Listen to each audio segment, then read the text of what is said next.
Pete Davidson and Kim Kardashian. Now, I would just like to preface, I was not obsessed with these two until they started becoming a thing. I mean, I was always obsessed with Pete Davidson, I'm not going to deny that, but like I was never like thoroughly obsessed with, what am I saying? I was deeply obsessed with both. We were going to be doing a deep dive into Pete Davidson and Kim Kardashian's dating history because let me tell you, when I started doing my research, I was mind blown, okay? Okay. So first we're going to start with Pete. Pete's first, like, what do you call it, like, notable significant other was Carly Aquilino. I can't pronounce her last name. We'll just say Carly. They dated in 2015. She was from MTV's Girl Code, which if you haven't seen that show, it's actually really good. They were so raw and vulgar. They were saying things that we wanted to hear, so I was obsessed with the show. They started dating in 2015.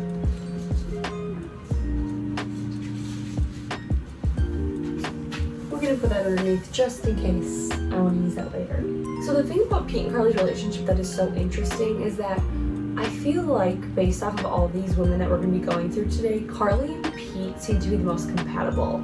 They're both comedians. They both have like that alternative vibe. I don't know, out of everyone that is on Pete's list, I feel like him and Carly are the most compatible, but they didn't work out, so we're moving on. The next girl that Pete dated was Cassie David. Apparently she's an actress. She's cute, she's edgy. As we go on through this list, like Pete's like relationships that he chooses, the women become like more elegant. Cassie was 2016 to 2018, pretty quickly after Carly. I will say these celebrities date a lot. Moving on, we have the famous relationship of Pete's. They kind of put him on the map, I feel like. I mean, don't get me wrong, I knew who Pete Davidson was before Ariana Grande, but I knew who Pete Davidson was, if you know what I mean. Once he started dating Ariana Grande, and if you don't know what I mean, she shared his dick size, okay? That's why. Her and Pete like dove into things so quickly, and they literally dated, moved in together, got engaged, all within a very short period of time because they broke up in 2018 as well, so they couldn't have been together for longer than like 6 months. So their relationship was like very fast. So I feel like they were each other's like emotional rebounds. Ariana was just a 2018 gal. Biggest relationship, but one of the shortest of Pete's life.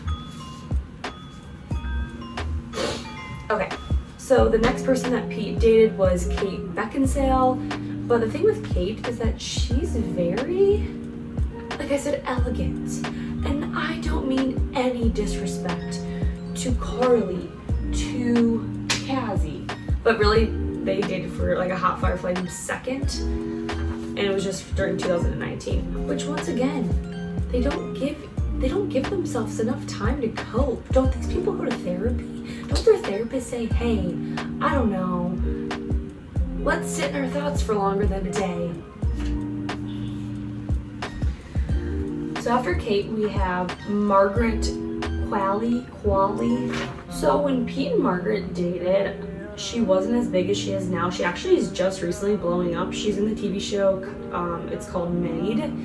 But once again, this was a 2019 relationship, same with Kate, so I can't imagine it being more than a few months. Margaret is definitely a new type.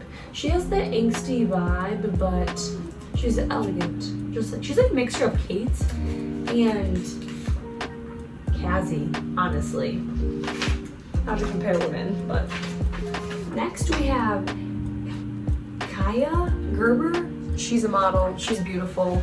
It says they were together from 2019 to 2020. But if he was dating all of these girls in 2019, I mean, that could literally be from December to January, you know what I mean? So we really don't know. Okay. So last, before Miss Kim Kardashian, we have Phoebe from Bridgerton. And she has blown up over the past year because of that show. She was very popular before, but she's way more popular now. And this relationship was one of those relationships that actually hurt me when they broke up. I thought they were the cutest couple. It was in 2021, but they broke up a month ago or so it couldn't have been that long. She's a beauty queen. I need to stop saying that. Okay. Pete Davidson's side. Now I'm gonna be a little judgmental here, but please give me your opinion. 2015, 2016 to 2018, 2018, 2019, 2019, 2019 to 2020, 2021. That is 1, 2, 3, 4, 5, 6, 7 relationships in 6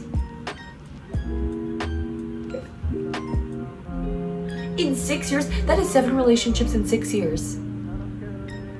In 6 years, I've had like 1 boyfriend. I just feel like these relationships can't be genuine. How can you build a genuine connection with someone with these many people in this short period of time? Also, how do you build the trust? There must be NDAs going around. I can't. Anyways, Pete Davidson. Ladies and gentlemen, Pete's dating history. Now, let's move on to Kim. So the thing that's really funny about Kim Kardashian is that she is somebody that we're all obsessed with, but at least for me, I never really knew much about her past dating history. All of the other people that I'm going to be going into, I really have never even heard about, and I am very genuinely obsessed with celebrities, so the fact that I haven't heard of these is crazy. Also, where's my tape? It's right here. Okay, anyways, Kim Kardashian's dating history is actually so interesting, so literally take a seat because it's about to get good. So Kim Kardashian's first relationship was with Damon Thomas, and Damon Thomas was Kim's like first relationship in the world of fame, the celebrity world. And they started dating in 2000, and they actually ended up getting married. They eloped in 2000. Kim was only 19 when they eloped. She was very young. They were together for 3 years, and then they broke up in 2000, or got divorced in 2003. Okay, during Kim's divorce with Damon, she started dating Ray J. Kim and Ray J's relationship was very short-lived. They started dating in 2003. If you don't know, Ray J is a singer. He sings Sexy Can I Just Talk Music? Sexy Can I can't sing. Kim and Ray J made the famous sex tape that made Kim Kardashian famous. So they made that sex tape in 2003. It didn't get leaked until 2007, but they broke up before the leakage of the sex tape. So they only did it in 2003 though, so not that significant. So the next person is Nick Lachey. This was after Nick and Jessica Simpson got divorced because Nick Lachey's a douchebag. Nick and Kim started dating in 2006. During the time that they were dating, the sex tape got leaked that she had done with RJ in 2007. So I guess they would have dated for at least a good amount of time because it led into 2007. Okay. So after Nick Lachey came Nick Cannon. And apparently Nick Cannon broke up with Kim Kardashian because of the sex tape, which also, can we just say how insecure of a man do you have to be to break up with a woman over a sex tape?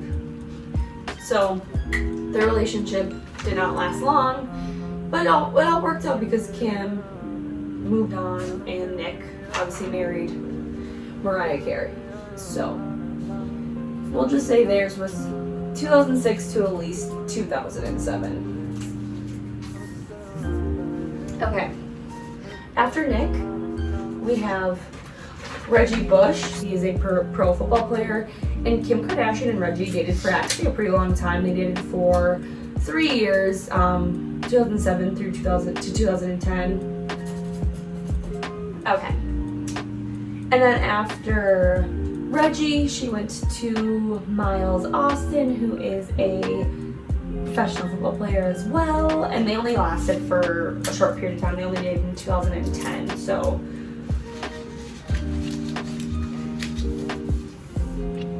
And then Kim moved on to one of her most interesting relationships. His name is Shango Dean. If you don't know who he was Kim Kardashian's bodyguard for 5 years. This is a relationship I want to know more about. But they were only, once again, in 2010. And 2010 was a year for Kim Kardashian. She had a lot of relationships, which I'm not judging. You do you, girl. I'm just putting out the facts.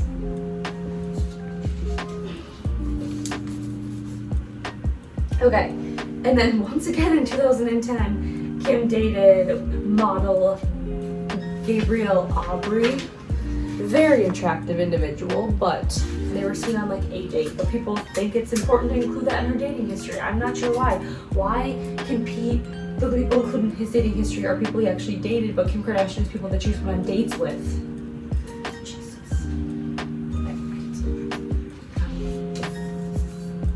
After Gabrielle? Why is it so hard to say? She started dating Kris Humphries, which, just like Ray J, we should all know about this relationship if you have any affiliation with Kim Kardashian.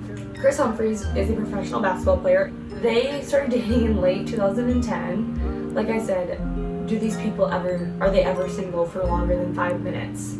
But they dated in late 2010. They got engaged less than 1 year later and got married less than 1 year later. 72 days later, they were divorced. So it was a pretty significant relationship in Kim's career because it was just looked at as a total joke, because they literally dated, got engaged, got married, and then were divorced in like a 1.5-year time frame.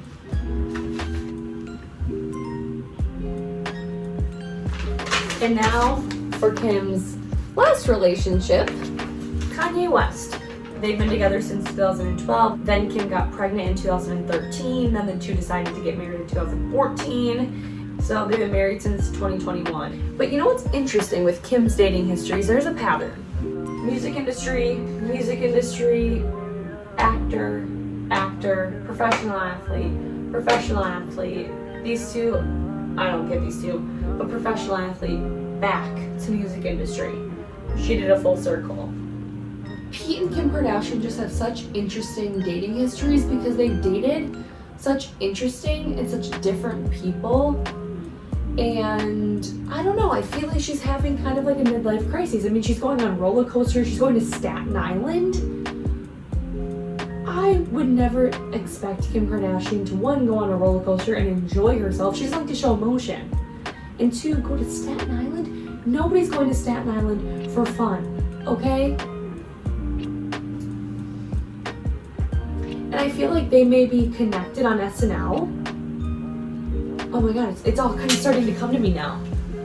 This is my theory. I feel like Kim Kardashian is going through a midlife crisis. And I feel like when she went on SNL, she was challenged and seen in a different light because she was doing comedy sketches that is not her normal thing. And I don't think she was expecting to get the praise and the applause that we gave her. I mean, she killed SNL. There's no denying that. She did so well, and maybe she wasn't expecting to do that well, and she realized how much fun she had in the comedy world, and she did many skits with Pete. They also shared a kiss. Kim's adrenaline and experience on SNL, her positive experience on SNL, is getting mixed in and confused with her feelings for Pete. I think her brain is putting the two together because they're associating the two together. Yes, that is it. I don't think Kim Kardashian actually is in love or likes Pete Davidson. I think she's confused with this amazing feeling she felt on SNL, and she's getting it confused with Pete Davidson because they happened at the same time. Am I crazy, or is this totally making sense right now? And I think Pete is just going along with the ride because it's something he's never experienced either. He's dating literally the cream of the crop. He hasn't experienced that since dating Ariana Grande, and we all know what happened to Pete after he did Ariana Grande. He fell in a deep hole, and maybe being with Kim, he feels like he's finally getting out of that hole because it's kind of like reliving dating Ariana Grande, because Kim and Ariana Grande are in very, very similar buckets in the world of fame. Oh my god, I just cracked the code. So there you guys have it. That is the history of Pete Davidson and Kim Kardashian. And no, I do not think that they're truly in like, lust, or love. I think that they are using each other to fulfill parts of their life that is lost. I said it. So please let me know in the comments down below if you guys agree with me, because I really feel like I just had an epiphany, like an awakening to figuring this out. All right, that's it. Let me know if you guys like this, and if you like me doing these commentary segments on celebrities' lives, and if you do, what other things you want me to dig into. This is all I like to do. So let me know in the comments down below if you want me to dig into any other celebrities' lives or any other stories or relationships or anything. And yeah, thanks for tuning in. Make sure to like, comment, and subscribe.